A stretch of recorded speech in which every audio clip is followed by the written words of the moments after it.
ये विचार उस सेल्समैन द्वारा सुझाया गया था जिसने सेलिंग छोड़ दी थी और वो होलसेल स्तर पर बुककीपिंग के बिजनेस में गया।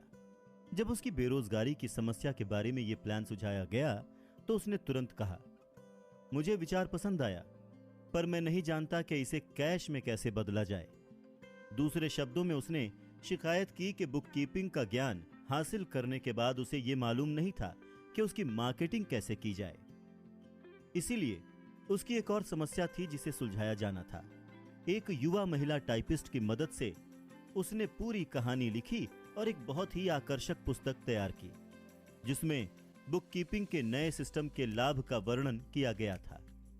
सभी पेजेस को सुंदरता से टाइप किया गया और एक साधारण स्क्रैप बुक में लगा दिया गया जिसमें नए बिजनेस की कहानी इतने प्रभावी ढंग से कही गई थी कि इसके मालिक के पास इतने ज्यादा अकाउंट आ गए कि उन्हें संभालने में उसे बड़ी मशक्कत करनी पड़ी। देश भर में ऐसे हजारों लोग हैं जिन्हें ऐसे मार्केटिंग स्पेशलिस्ट की सेवाओं की जरूरत है जो उनकी व्यक्तिगत सेवाओं की मार्केटिंग कर सकें और उनके लिए एक आकर्षक बायोडेटा तैयार कर सकें। यहां पर जो विचार दिया जा रहा है वो आवश्यकता की उपज था, आपातकालीन परिस्थिति में उठाया गया कदम था, पर इससे एक से अधिक लोगों का भला हुआ। वो महिला जिसके दिमाग में यह विचार आया, उसकी कल्पना शक्ति बहुत पैनी थी। उसने तत्काल समझ लिया कि इस विचार में एक नए प्रोफेशन को शुरू करने की ताकत थी जिसके द्वारा उन हजारों लोगों की सेवा की जा सकती थी जिन्हें व्यक्तिगत सेवाओं की मार्केटिंग करने के लिए प्रैक्टिकल मार्गदर्शन की जरूरत थी। जब इस महिला को व्यक्तिगत सेवाओं की मार्केटिंग करने के अपने पहले प्लान में तत्काल सफलता मिली तो उसे प्रेरणा मिली। इसके बाद उस एनर्जेटिक महिला ने अपने पुत्र की इसी तरह की समस्या का समाधान खोजा। उसका पुत्र अभी अभी कॉलेज से निकला था पर उसे नौकरी नहीं मिल पा रही थी। उस महिला ने अपने पुत्र के लिए जो मार्केटिंग प्लान बनाया वो व्यक्तिगत सेवाओं को बेचने का मेरे द्वारा लिखा गया सर्वश्रेष्ठ एग्जाम्पल है। जब प्लान पुस्तिका पूरी हुई तो इसमें टाइप किए हुए 50 पेज थे और संपूर्ण जानकारी दी गई थी। इस प्लान पुस्तिका में यह भी बताया गया था कि उसके पुत्र को किस तरह का पद चाहिए। इसके अलावा इसमें यह भी स्पष्ट रूप से बताया गया था कि वो उस पद पर किस तरह काम करेगा। प्लान पुस्तिका की तैयारी में कई सप्ताह की मेहनत लगी जिस दौरान उस महिला ने अपने पुत्र को हर दिन पब्लिक लाइब्रेरी में भेजा जहां से वो अपनी नौकरी से जुड़ी हुई सर्वश्रेष्ठ किताबों से डेटा लेकर आता। उसने अपने पुत्र को उसके पोटेंशियल एम्प्लॉयर के सभी प्रतियोगियों के पास भी भेजा और ये महत्वपूर्ण जानकारी हासिल करवाई कि उनके लिए बिजनेस की कौन सी विधियां महत्वपूर्ण हैं। प्लान बनाने में यह जानकारी बहुत महत्वपूर्ण साबित हुई क्योंकि इसके द्वारा यह जाना गया कि वो अपने एक्सपेक्टेड पद पर किस तरह काम करेगा। जब प्लान बनकर तैयार हो गया तो इसमें आधा दर्जन से अधिक श्रेष्ठ सुझाव थे जिनके द्वारा पोटेंशियल एम्प्लॉयर को लाभ हो सकता था और उसका बिजनेस बेहतर बन सकता था। आपकी इच्छा हो सकती है कि आप पूछें कि नौकरी हासिल करने के लिए इतनी मशक्कत करने की क्या जरूरत है। तो इसका जवाब यह है, किसी काम को अच्छी तरह से करने में थोड़ी मशक्कत हो जाती है तो कोई बुरी बात नहीं है। उस महिला ने अपने बेटे के फायदे को ध्यान में रखते हुए जो प्लान बनाया उससे उसे पहले ही इंटरव्यू में वो नौकरी मिल गई जिसके लिए उसने अप्लाई किया था और उसे वही सैलरी दी गई जो उसने मांगी थी। यही नहीं, इससे भी ज्यादा इंपॉर्टेंट बात यह है कि उसे निचले पद से शुरुआत नहीं करनी पड़ी। उसने जूनियर एग्जीक्यूटिव के पद पर एग्जीक्यूटिव की सैलरी पर अपना करियर शुरू किया। इतनी मशक्कत क्यों करना? इसलिए क्योंकि अगर इस युवक ने नीचे से शुरुआत की होती और उसने निरंतर तरक्की की होती तो उसे इतने ऊपर उठने में कम से कम 10 साल का समय लगता, जबकि वेल ऑर्गेनाइज्ड प्रेजेंटेशन की वजह से उसे एक ही झटके में वो नौकरी मिल गई।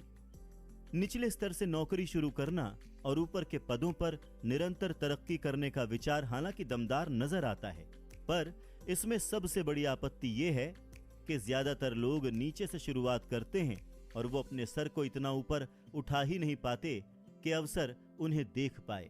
और इसीलिए वो हमेशा नीचे ही बने रहते हैं। हमें यह भी याद रखना चाहिए कि नीचे से जो दृश्य दिखता है वो उतना आकर्षक नहीं होता। इसमें महत्वाकांक्षा का गला घुटने की प्रवृत्ति होती है। हम इसे रूटीन में फंसना भी कह सकते हैं, जिसका अर्थ यह है कि हमें इसकी आदत पड़ जाती है। इसलिए हम अपनी तकदीर को स्वीकार कर लेते हैं और डेली रूटीन की आदत डाल लेते हैं।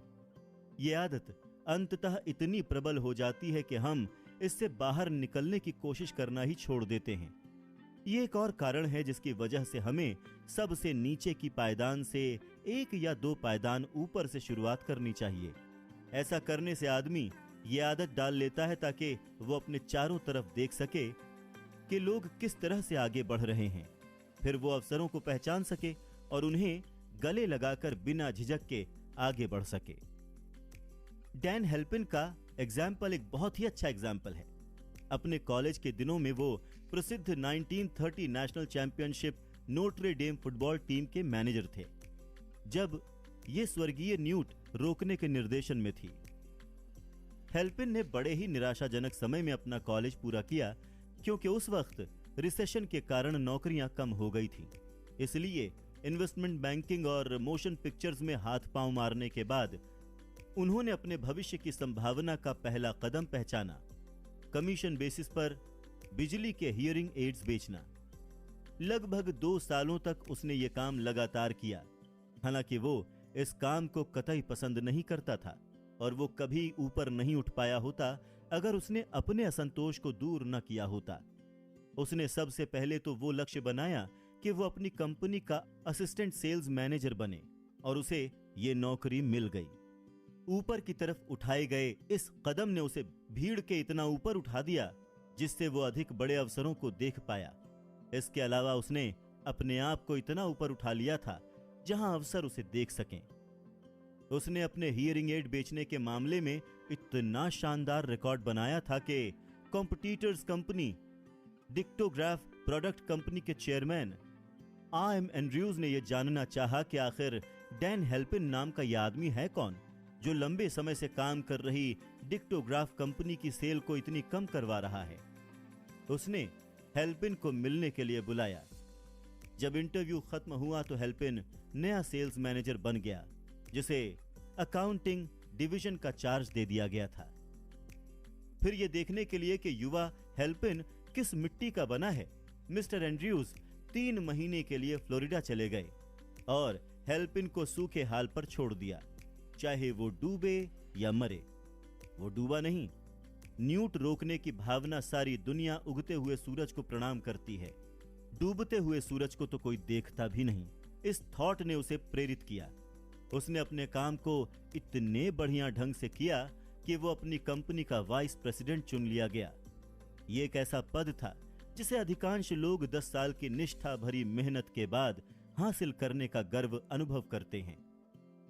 हेल्पिन को यह पद 6 महीने से भी कम समय में मिल गया था।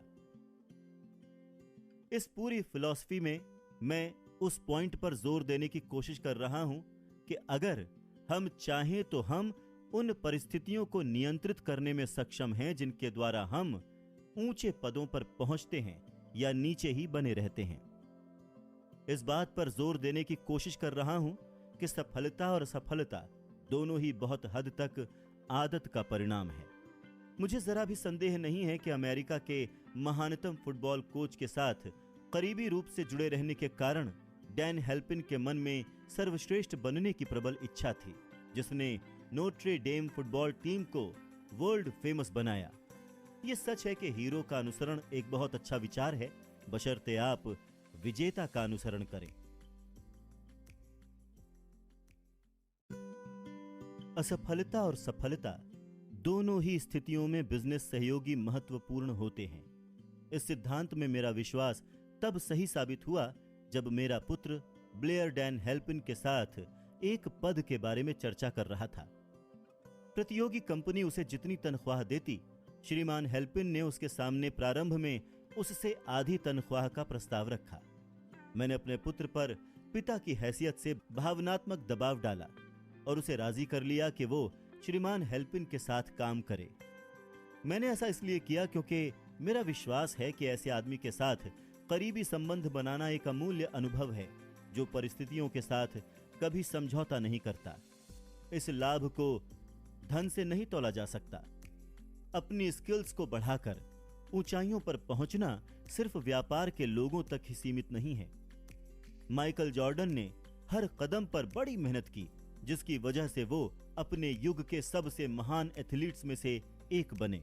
उनके पास जीतने के लिए दृढ़ शक्ति थी और खुद को शेप में रखने और अपना बेस्ट खेलने के लिए असीम इच्छा शक्ति थी। वो दिन प्रतिदिन अपने स्टैंडर्ड्स को ऊंचा करने और अपने रिकॉर्ड्स को सुधारने के लिए कमिटेड थे। जॉर्डन ने बचपन में ही ये फैक्ट सीख लिया था। हाई स्कूल में उन्हें टीम से निकाल दिया गया था, पर उनकी टीम में वापस लौटने की कमिटमेंट ने उन्हें अधिक अभ्यास करने के लिए प्रेरित किया, जो वो आज भी अनुसरण करते हैं। वो हर एक कदम को चुनौती की तरह लेते हैं और हर नए वर्ष का उम्मीदों की तरह स्वागत करते हैं। खेल से कुछ वर्ष दूर रहने के बाद जब उन्होंने बास्केटबॉल में वापसी की तो उनके क्रिटिक्स ने कहना शुरू किया कि उनका शिखर का वक्त जा चुका है, अब वो धीरे पड़ गए हैं और कोई भी चैंपियनशिप जीत नहीं सकते। उन्होंने इस क्रिटिसिज्म को चुनौती की तरह लिया। वो और अधिक मेहनत करने लगे, हमेशा से अधिक। उन्होंने पर्सनल ट्रेनर के साथ 1 वर्ष का ट्रेनिंग प्रोग्राम प्लान किया, अपने जिम पर और अधिक मेहनत करने लगे।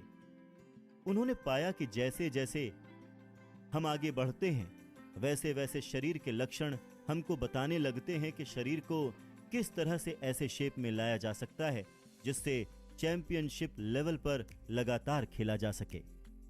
तो उनके परिणाम बहुत बढ़िया निकले। जॉर्डन ने अपनी टीम को सन 1996 और सन 1997 के चैंपियनशिप में जीत दिलाई और खुद दोनों ही साल मोस्ट वैल्यूएबल प्लेयर का खिताब भी ले गए। माइकल जॉर्डन की दृढ़ता हमें यह सिखाती है कि किस तरह कमिटेड होकर अपने उम्र और अपने क्रिटिक्स से आगे बढ़ा जा सकता है। कमिटमेंट सिर्फ पहला कदम है, जिसके बाद कठिन परिश्रम, शारीरिक और मानसिक व्यायाम भी बहुत जरूरी है, जो आपको शिखर पर पहुंचा सकता है। नीचे से शुरू करना ठीक नहीं है। किसी भी आदमी के लिए निचला स्थान बोरियत भरा, भयावह और लाभहीन स्थान है। इसलिए मैंने इस बारे में इतने विस्तार से बताया कि अगर सही योजना बनाई जाए तो नीचे से शुरुआत करने को किस तरह से रोका जा सकता है। जिस महिला ने अपने बेटे के लिए पर्सनल सर्विस सेल्स प्लान बनाया था, उसे देश भर से लोगों के ये आग्रह मिले कि वो उनके लिए भी इसी तरह के प्लान बना दे। ये सभी लोग उसके सहयोगी थे ताकि उन्हें अपनी व्यक्तिगत नौकरियों के बदले अधिक धन प्राप्त हो सके। हमें यह नहीं मान लेना चाहिए कि उस महिला की योजना सिर्फ चतुराई भरी सेल्समैनशिप थी, जिसके द्वारा वो उन लोगों को उन्हीं की सेवाओं के बदले में अधिक धन दिलवाती थी जिन्हें वो पहले कम दामों में बेच रहे थे।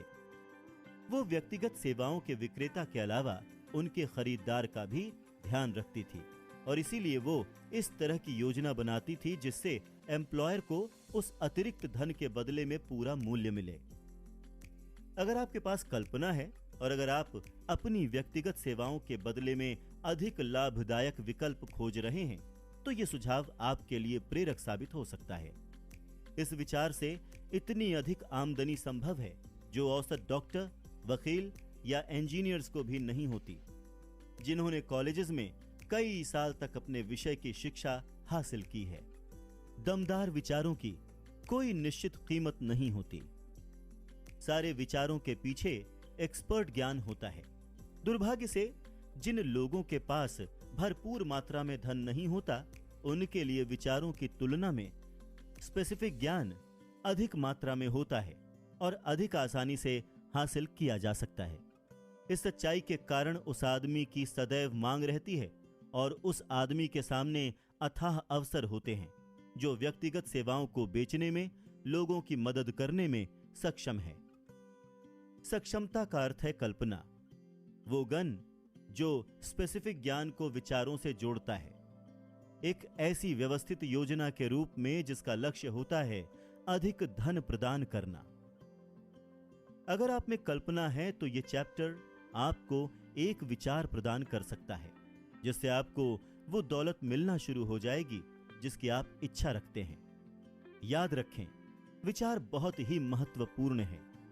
स्पेसिफिक ज्ञान आपको कहीं पर भी मिल सकता है, यानी कि किसी भी चौराहे या गली में भी।